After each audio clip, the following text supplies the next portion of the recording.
Cześć, w tym odcinku recenzja jednostki, a właściwie radia, a tak naprawdę to zestawu CarPlay opartego na systemie Android 12 z ekranem, z tablecikiem. Jest to dedykowany zestaw do samochodu Mercedes W204 w oparciu o radio Command 4,5. Ten model akurat pasuje tylko, ten model radia pasuje tylko do tego modelu samochodu. Jeżeli macie W204, ale przedliftowy, czyli z wysuwanym ekranem, to oczywiście nie będzie on pasował, no ze względu na budowę choćby deski rozdzielczej. To, co tutaj widzicie, to jest ekran o rozdzielczości 1280 na 480 pikseli. Jest to jednostka działająca w oparciu o, jak już wspomniałem, system Android 12.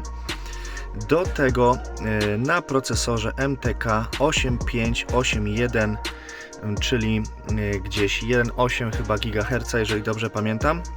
I jest to octa-core, czyli 8 rdzeni. Pracuje w oczywiście 4G. Możemy podłączyć sobie tutaj kartę SIM i mieć internet bezprzewodowo, co widać tutaj też po tej ikonce. Mamy łączność Bluetooth, mamy CarPlaya, Android Audio, GPS, w tym GLONASS, no i sterowanie z kierownicy oraz pokrętła, czyli iDrive'a. W przypadku tej jednostki, którą teraz widzicie, mam tutaj 8 GB pamięci RAM i 60 chyba 4 GB pamięci wbudowanej. Zaraz to sobie zobaczymy, a posłużę się może do tego celu iDrive'em. Wejdziemy sobie w ustawienia, czyli settings. No i teraz już sobie tutaj wybiorę about. Nie wiem, czy będzie napisane. 8 GB pamięci RAM i 64 GB pamięci wbudowanej. Do wyboru mamy też wersję ze 128 GB pamięci wbudowanej i jak nie, czasami 256. Oczywiście musicie sprawdzić przy zamawianiu, co to jest za wersja. Co potrafi to radio? Przejdźmy sobie do początku. Oczywiście ekran dotykowy, system Android. Mamy tutaj możliwość odtwarzania muzyki wbudowaną już, czy też nagraną na pamięci naszej, bądź też na pendrive'ie.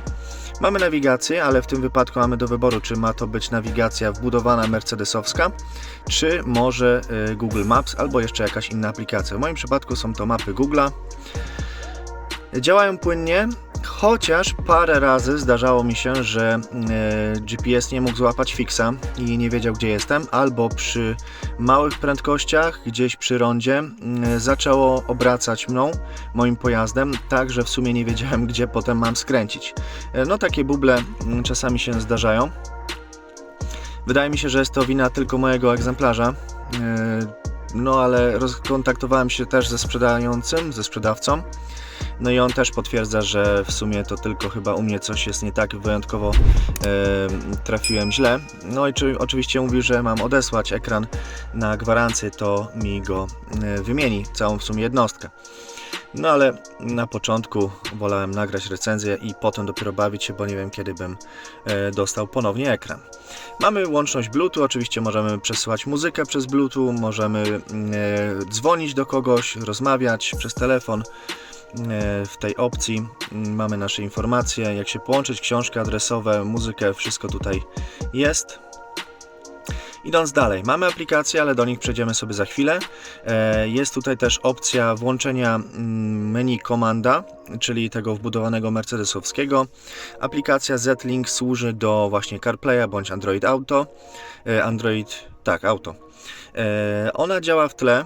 Oczywiście można sobie włączyć te opcje i w sumie za chwilę Wam pokażę. Tylko włączę sobie Bluetooth w telefonie. Wideo, odtwarzanie, no wiadomo, filmów. No i ciekawa aplikacja, czy też nie wiem, co to ma, jak to nazwać inaczej. No, wyświetlanie takiego dashboarda, czyli mamy prędkość, mamy obroty, mamy aktualnie tryb, czy są otwarte drzwi, chociaż ja chyba to wyłączyłem. A nie, pokazuje się. Dobra, mamy otwarte drzwi, mamy aktualną godzinę, temperaturę. Gdzieś jeszcze powinna być informacja o temperaturze płynu, czy też oleju. ale widzę, że się nie pokazuje na ten moment. No też płyn muszę dolać z tego, co widzę. No dobra, uruchomimy i pokażemy, jak to działa. No, widzicie, obroty dynamicznie się zmieniają.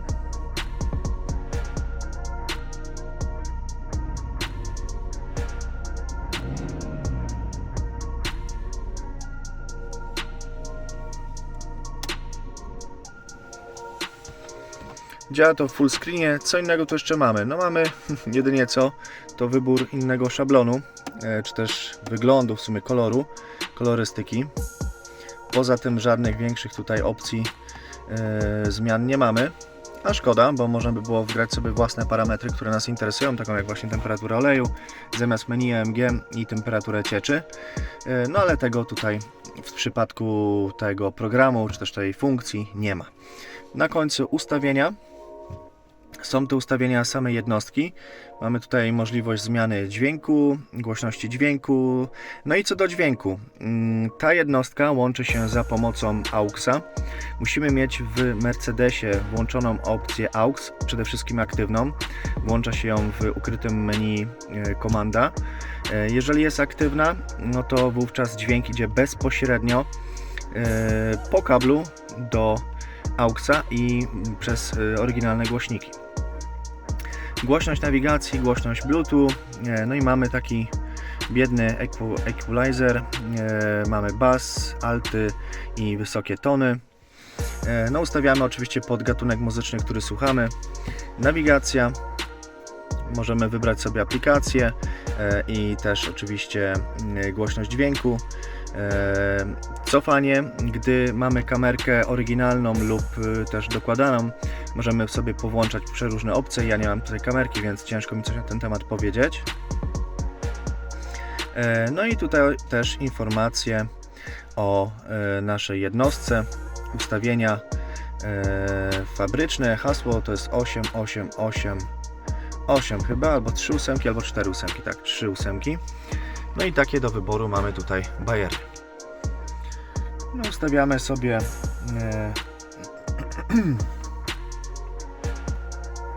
czy możemy oglądać wideo podczas jazdy, czy mamy kamerę 360, test GPS-a, podbicie mikrofonu, jeszcze coś tutaj, obrazek przy starcie, ponieważ domyślnie jest ustawione na Android. Jak ktoś chce wgrać sobie jakiś inny obraz, na przykład logo Mercedesa, powinno być, ale ja oczywiście robiłem aktualizację tego MCU, więc skasowało wszystkie dodatkowe loga i zostało tylko fabryczne androidowe. Ustawiamy też klawisze, jak mają się zachowywać.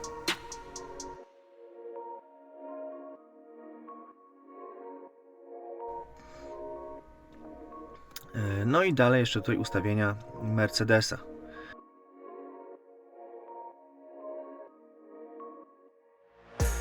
No i CAN mode, czy jest normal, czy compatible.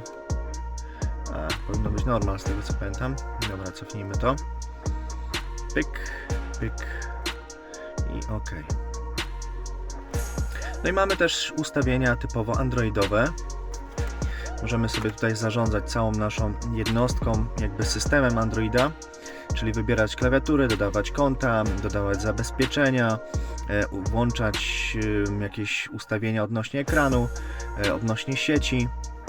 Wszystko jak w takim normalnym telefonie, tablecie z systemem Android. No jak już też zauważyliście, jest rozwijane menu.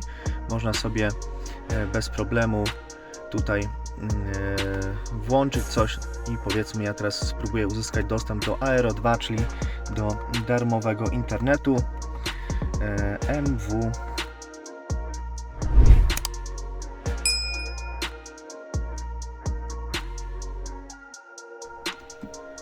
Pyk. O, chyba połączyło. Tak jest, mamy połączenie z internetem,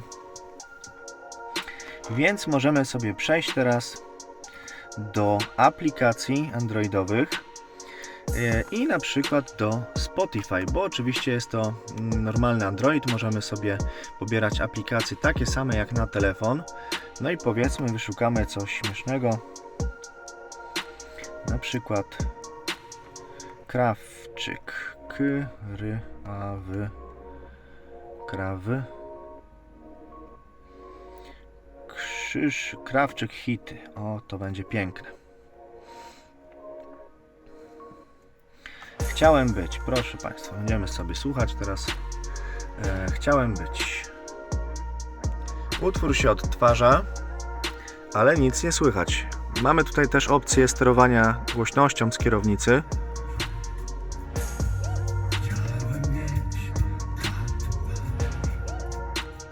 Jakość dźwięku jest o wiele lepsza w przypadku tutaj tej jednostki, ponieważ mamy 45 W albo 50 nawet na wyjściu, co oznacza, że jest dźwięk trochę mocniejszy, działa tutaj wzmacniacz, ale tak naprawdę jakość dźwięku i tak wychodzi przez jednostkę komand, więc za dużo tutaj nie ugramy, jeżeli chodzi o dźwięk.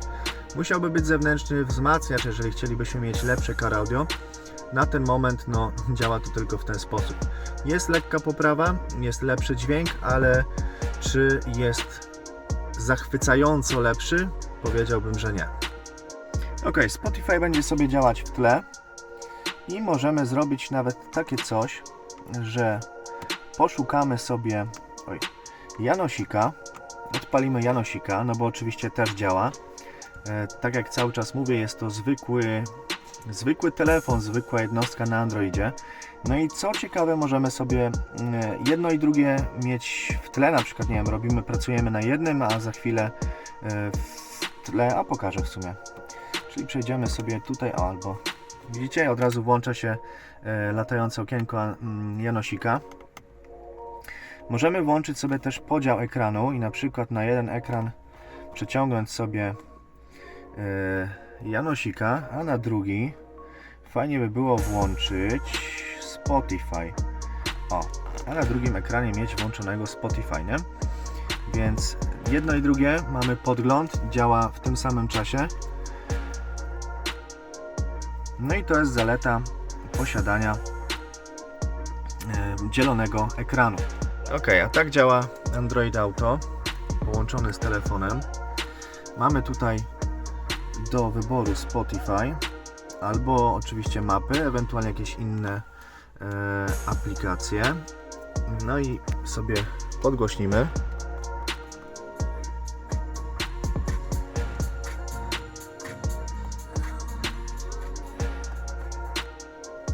No jak widać działa. Niestety nie działa tutaj sterowanie z kierownicy, jeżeli chodzi o wybór utworów, ponieważ działamy tutaj, cała jednostka komand działa tutaj w trybie AUX, a w trybie AUX nie ma możliwości zmiany utworu lewo-prawo, czy też przechodzenia z poziomu kierownicy. Jest to minus, ale oczywiście działa iDrive. iDrive'em możemy sobie klikać, na przykład zmieniać piosenki. Jeżeli mamy pokrętło, to możemy też, oczywiście mamy pokrętło w iDrive'ie, to możemy sobie zmieniać po kolei opcje w menu, ale u mnie niechcący iDrive przestał działać, więc muszę, wiadomo, typowa awaria iDrive'a w Mercedesie, czyli ten czpień w środku pękł, ale to jest do naprawienia, tylko że w tym momencie to się nie udało. Dobrze. No to wejdźmy sobie do menu. Może tutaj gdzieś jest menu. Cyk. Zakończmy. Tutaj sobie wyłączymy Bluetooth. Rozłączymy się z Bluetooth. Rozłączymy się też z wszystkiego. No i dobrze. I przejdźmy dalej do sprawdzenia, co jeszcze oferuje ta jednostka. Tak jak już mówiłem, mamy możliwość powrotu do ustawień, czy też do komanda. Wystarczy długo przytrzymać przycisk wstecz. No i wracamy do radia. Tutaj mamy bez problemu działające, oczywiście nie działa to dotykowo, bo gdy tylko coś dotkniemy, to wracamy do Androida. Jeżeli chcemy sterować komandem, to musimy posłużyć się oczywiście iDrive'em i tylko on nam pozwala tutaj sterować.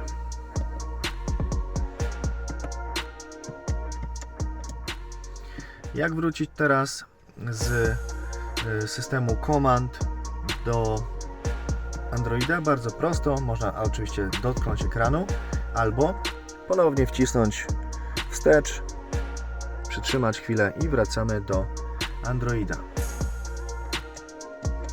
Dobrze, no i to są tutaj najważniejsze opcje, które wydaje mi się, że musiałem Wam przedstawić, omówić. Teraz przejdźmy tylko do sprawdzenia wydajności samej jednostki. W tym celu włączę sobie sklep Play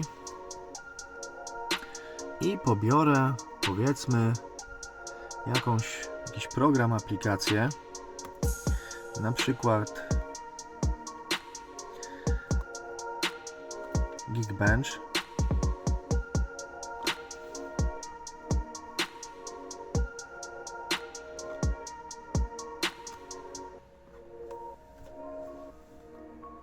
Jak widać, sklep Play działa bez problemu, oferuje pobieranie. Wszystko zależy od tego, czy mamy dostęp do internetu. Jeżeli nie mamy karty SIM, której kable schowałem w schowku, jak zainstalować, no to pokazuję na odrębnym filmie, tam z instruktażu instalacji całej jednostki. Też pokazuję, jak te kable przyciągnąć do schowka i jak to wszystko podłączyć. Tam możecie sobie to zobaczyć. A oczywiście, jeżeli nie mamy karty SIM, no to możemy skorzystać z Wi-Fi, ponieważ ta jednostka oczywiście ma Wi-Fi, może odbierać sygnał Wi-Fi i tak samo może też generować hotspota. Jeżeli coś jest nie tak, mamy opcję uruchomienia ponownie systemu. Mamy tutaj też powiadomienia typowo androidowe, możemy zmniejszać sobie jasność ekranu. Niestety nie ma adaptacyjnej jasności, to jest gdy włączamy światła na module świateł, to ekran nam się automatycznie do trybu nocnego nie przyciemnia. Tak samo jest tutaj jakiś czujnik, który jest pewnie mikrofonem i to drugie nie wiem czym jest, nawet sprzedawca nie za bardzo wie. Myślałem, że jest to czujnik światła, bo w opcjach Androida jest możliwość ustawienia automatycznej jasności ekranu, no ale jakoś niespecjalnie to działa. Wchodząc sobie w ustawienia, oczywiście język polski można włączyć, ale dla mnie są trochę kaleczny. Mamy tutaj Adaptive Brightness i jeżeli sobie ją włączymy, czy też wyłączymy, no niewiele się nam zmienia. No ekran pozostaje cały czas na tej samej jasności. Więc no jakby bez sensu opcja. Szkoda, że tak nie działa, jak bym chciał. No dobra, nie mam pojęcia ile czekałem. Zobaczycie sobie to po godzinie tutaj.